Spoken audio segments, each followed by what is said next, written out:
En direct de l'espace pour demain, sur ce plateau de 300 mètres carrés où l'on présente à travers les différentes productions la place des robots et des éleveurs, bien sûr la robotique au service de l'élevage. Et c'est un exemple ici avec l'aviculture. Christian Nicolas, vous êtes conseiller chambre d'agriculture Bretagne, avec l'aviculture qui est votre passion. Et c'est vrai que les robots ont fait vraiment leur apparition ici, à travers notamment l'exemple de Spoutnik.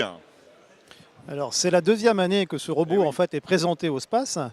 Il a changé un petit peu de nom depuis, puisque c'était à l'origine un robot qui s'appelait T1, qui a été présenté l'an passé et qui a d'ailleurs eu une distinction aux Innospace. Donc là on a vraiment le nouveau produit. Et un nouveau produit qui, a priori, a de nouvelles possibilités, options. Notamment, il y a de la lumière, ça clignote. Voilà, et surtout, il a une grosse moustache. Alors c'est un robot qui a évolué en un an. Hein. Il a des fonctions qui sont toujours identiques. L'objectif est toujours le même, à savoir éviter la ponte au sol. Mais effectivement, il est un petit peu différent dans la conformation. Il a changé d'apparence. Alors on le voit à l'image, ce robot, il pousse les poules pour faciliter. Et notamment, il marche également sur les œufs. Pas sur l'eau, hein, mais sur les œufs. Il roule plutôt qu'il ne marche. Oui, c'est ça, c'est tout à fait ça. Les poules, en fait, ont une tendance naturelle à pondre au sol dans une litière confortable.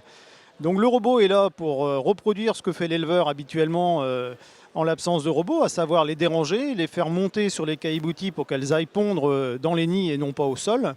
Sachant que les œufs pondus au sol, ils sont dépréciés, ils sont salis, ils sont difficilement commercialisables pour la mise en incubation ensuite. Donc c'est vraiment un outil qui rend d'énormes services aux producteurs. Y compris dans différents types d'élevage. Là, on a l'exemple de l'élevage de dinde. Alors c'est de la dinde reproductrice, donc c'est la même problématique. En dinde ou en poule repro, on est avec des oiseaux qui ont tendance à pondre au sol. Ça pourrait être décliné dans des productions de volailles de chair également. Dans un autre objectif, là on est plus dans du coaching sportif, de faire bouger les oiseaux dans une optique d'amélioration du confort et du bien-être. Alors tout de suite, on va écouter le témoignage de Laetitia Savary, dont son mari, avec elle bien sûr, ont travaillé ensemble sur l'élaboration de ce robot Spoutnik. Ils sont à l'origine du projet, hein, c'est ça? Alors c'est eux qui ont conçu, effectivement, imaginé ce robot. Ils se sont bien entendu entourés de compétences. Hein. Ils ont fait appel à un bureau de mécatronique et ils ont également eu la chance d'être accompagnés par le programme Agrétic. Donc c'est vraiment un exemple concret, c'est ce qu'on veut montrer sur l'espace pour demain. Un produit conçu, imaginé par des aviculteurs, pour des aviculteurs. La problématique et la solution avec Spoutnik.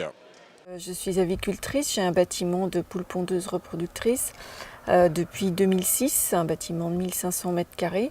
Donc j'ai fait de l'œuf à couver et au stade de GGP et GP, donc en sélection. Le plus gros fardeau, c'est la montée de ponte, pic de ponte, c'est-à-dire limiter les œufs au sol, puisque ces œufs sont déclassés. Donc on ne peut pas les mettre en incubation. Donc du coup, c'est une perte sèche et donc on doit lutter contre cette ponte au sol. C'est simplement des artifices manuels, c'est-à-dire un bâton, un seau, un sac pour leur faire peur et passer toutes les demi-heures sans interruption dans toutes les cases. Donc c'est un travail vraiment pénible, fatigant, ça dure 5 à 6 semaines où il faut toujours maintenir le rythme, même le week-end. Et donc au bout d'un moment on finit par avoir des problèmes de santé, quoi, tellement c'est épuisant.